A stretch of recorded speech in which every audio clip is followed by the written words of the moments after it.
নমস্কার বন্ধুরা, বাঙালির পেট পুজো চ্যানেলে সকলকে স্বাগত। আমি পূর্ণিমা। আজকে শেয়ার করব ভোলা মাছের রেসিপি। চলো আর দেরি না করে শুরু করা যাক। মাছগুলো আমি ধুয়ে নিয়েছি, ধুয়ে জল ঝরিয়ে নিলাম। এবার মাছগুলোকে ম্যারিনেশন করব। ম্যারিনেশন প্রসেসে কি কি জানো তো? না জানলে একবার দেখে নাও। শুরুতেই আমি দিয়ে দিলাম লবণ আর একটু হলুদ। এখন আমি এগুলোকে ভালো করে মাখিয়ে নেব মাছের গায়ে। এরপর আধা ঘন্টার জন্য আমি রেস্টে রেখে দেবো। তোমরা চাইলে নাও রাখতে পারো, সঙ্গে সঙ্গে ভেজে নিতে পারো। নুন হলুদ মাখানো আমার কমপ্লিট হয়ে গেছে। এবার কড়াইতে আমি তেল দিয়ে দিলাম। এবার মাছগুলো দিয়ে দিলাম।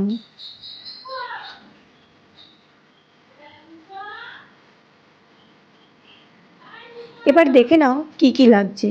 আলু দেব, এর সঙ্গে দিয়ে দেব মশলার জন্য পেঁয়াজ, রসুন, আদা, টমেটো। এগুলোকে একটু পেস্ট করে নিলাম। এর সঙ্গে থাকবে ধনেপাতা। ধনেপাতাটাকে আমি একটু কুচি করে রেখে দেব। মাছগুলো আমার ভাজা প্রায় হয়ে গেছে, এবার তুলে নিলাম। এবার সেই একই তেলের মধ্যে দিয়ে দেব জিরা ফোড়ন, সঙ্গে শুকনো লঙ্কা ফোড়ন।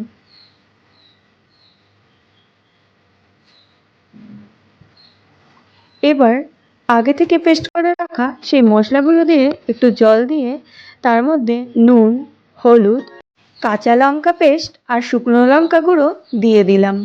এবার এটাকে খুব ভালো করে আমি কষিয়ে নেব। কষাতে একটু সময় বেশি লাগবে। কষানো হয়ে গেলে দেখবে কালারটা একদম লাল লাল টকটক হয়ে আসছে। এরপর এর মধ্যে আগে থেকে কেটে রাখা আলুগুলো দিয়ে কিছুক্ষণ নাড়িয়ে চাড়িয়ে নেব। আলুগুলো অলমোস্ট কষানো হয়ে গেছে। এরপর দিয়ে দিলাম জল। জলটা অপেক্ষা করব যতক্ষণ পর্যন্ত না ফুটে ওঠে। এবার দিয়ে দেব ভাজা মাছগুলো। কিছু সময় ঢেকে রেখে দিলাম আলুটা সিদ্ধ হওয়ার জন্য। এই মুহূর্তে দেখো জলটা প্রায় টেনে এসেছে। এরপর এর মধ্যে দিয়ে দেবো জিরার গুঁড়ো। মাছ প্রায় হয়ে এসেছে। এবার দিয়ে দিলাম ধনেপাতা। এটা দিয়ে আর জাল দেব না। এবার এটাকে তুলে নেব। দেখতেই পাচ্ছ মাছের কালারটা এভাবে এসছে।